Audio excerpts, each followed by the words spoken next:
Magandang araw. Ako si Teacher Denmark at ako ang iyong magiging gabay sa Araling Filipino ngayon. Alam kong marami ka nang nabasang kwento at gustong-gusto mo nang magbasa. Kaya kunin mo na ang iyong module at lapis at umpisahan na natin ang nakakaaliw at produktibong pag-aaral.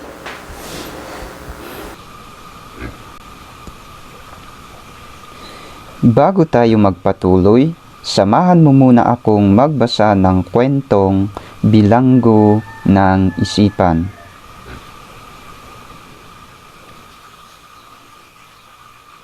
Bilanggo ng Isipan. Si Lola Aline, 47 taon.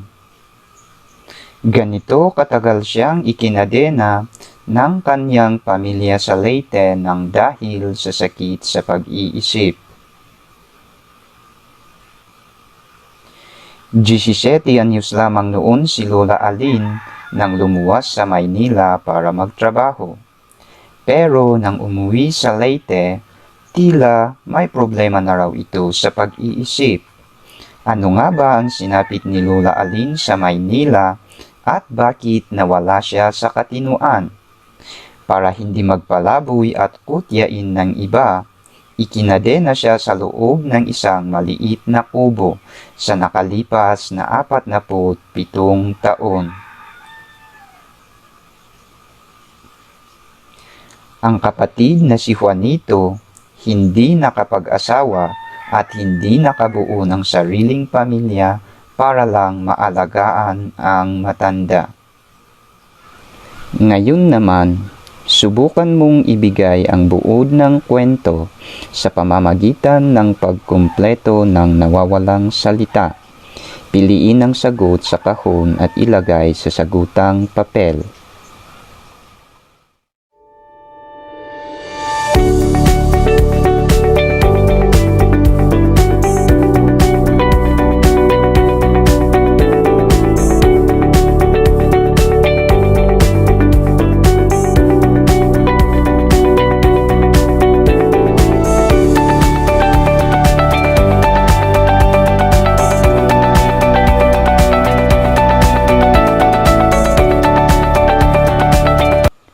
Narito ang buod ng kwento.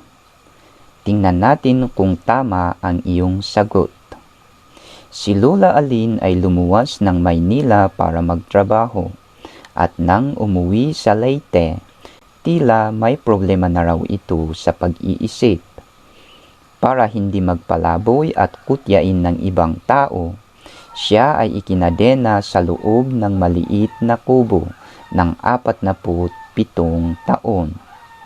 Inalagaan siya ng kanyang kapatid na si Juanito.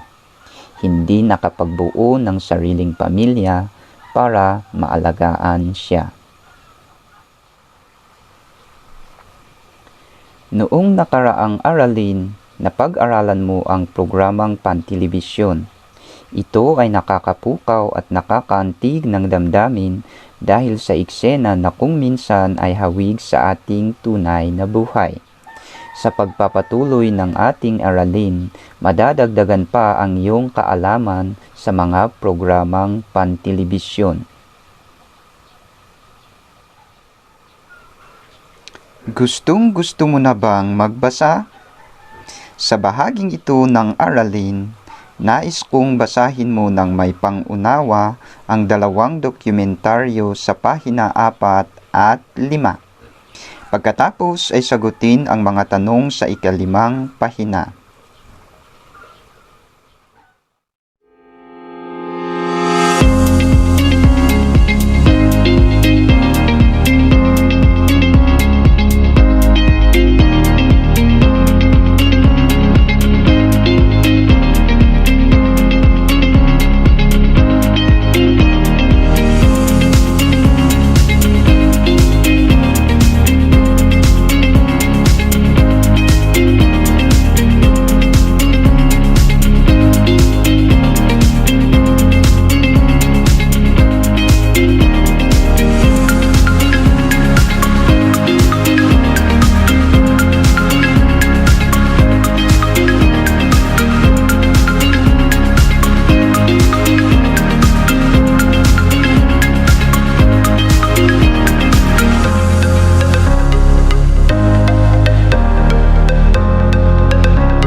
Napukaw ba ang iyong interes at kaisipan sa pagsagot sa mga tanong tungkol sa binasang dokumentaryo? Para lalo mong maintindihan kung ano ang dokumentaryo, makinig ng mabuti sa tatalakayin ko.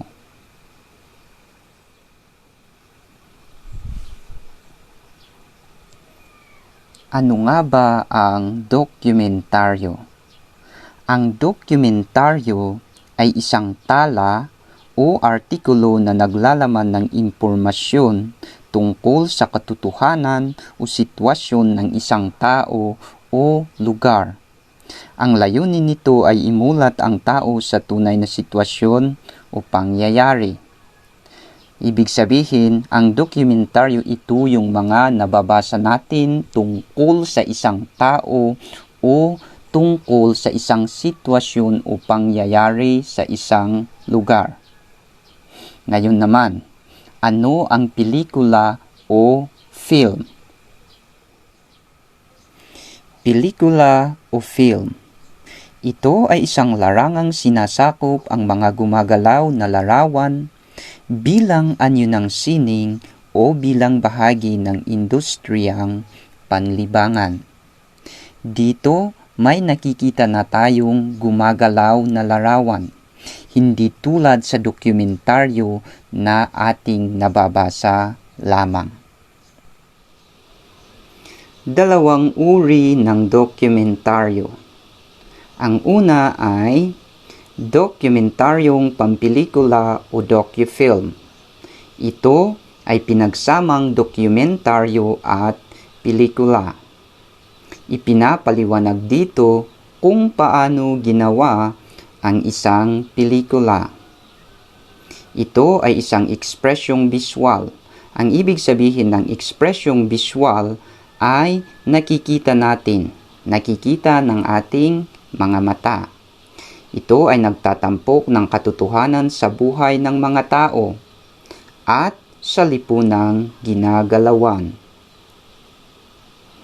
Layunin nitong magbigay ng impormasyon, manghikayat at magmulat ng kaisipan tungo sa kamalayang panlipunan.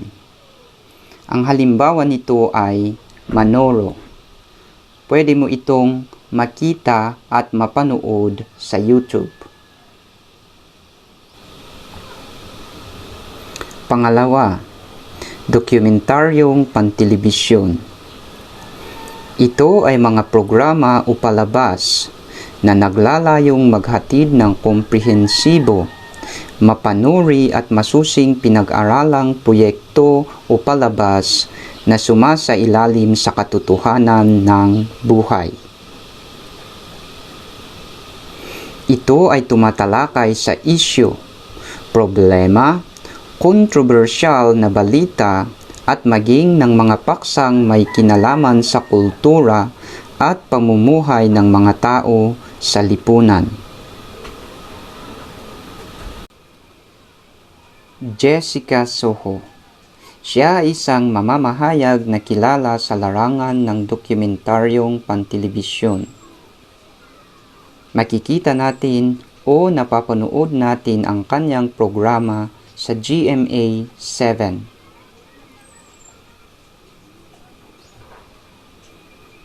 May pagkakatulad at pagkakaiba ang dalawang uri ng dokumentaryo.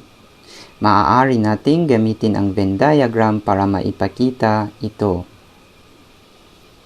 Tingnan ang halimbawa sa ibaba.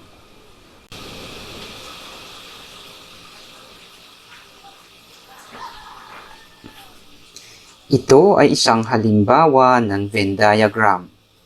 Ipinapakita dito ang pagkakatulad at pagkakaiba ng dalawang dokumentaryo. Sa gitna, makikita natin ang pagkakatulad. At sa gilid, nakikita natin ang pagkakaiba ng dalawang dokumentaryo.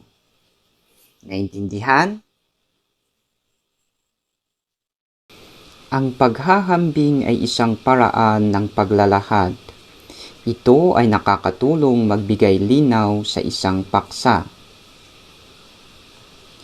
Mahalaga na matuto tayo sa paghahambing ng dalawang dokumentaryo.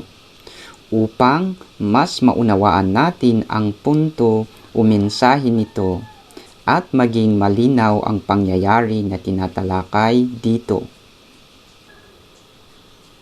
Alam mo na ngayon kung paano gamitin ang Venn diagram. Sa pahina 9 at 10 ay may 2 dokumentaryo. Basahin at unawain ang mga ito. Pagkatapos, paghambingin ang pagkakatulad at pagkakaiba ng dalawa. Iwasto natin ang iyong sagot.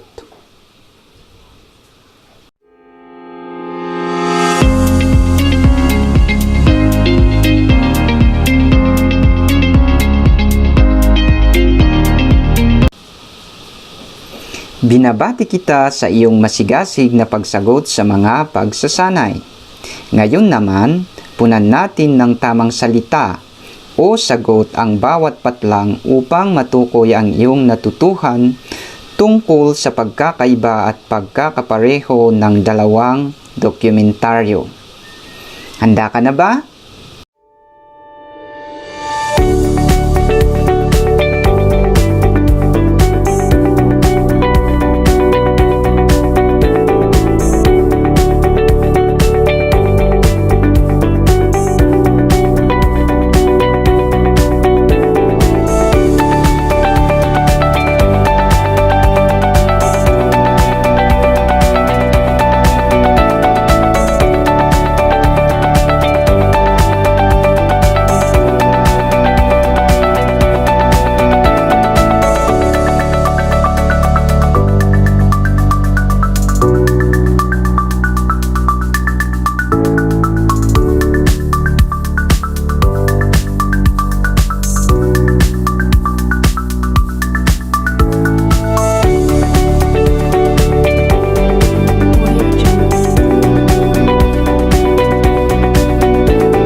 Kaibigan, upang matiyak kung talagang naintindihan mo ang araling tinatalakay sa module na ito, balikan ang 2 dokumentaryo na nasa pagyamanin.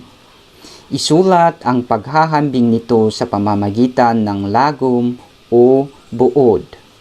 Huwag kalimutang basahin ang rubrics upang may gabay ka sa pagbubuod. Mahusay! Naabot mo na ang bahaging ito.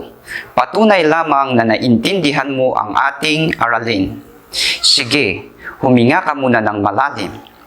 Tiyak na handa ka na para sa isang pagtataya. Binabati kita dahil natapos mo ang lahat ng pagsubok sa ating paglalakbay. Nakakatiyak akong naging masaya ka sa ating paglalakbay. Asahan mong sasamahan pa rin kita sa susunod na module. Muli, ito ang iyong mabait na guro, Teacher Denmark. Paalam!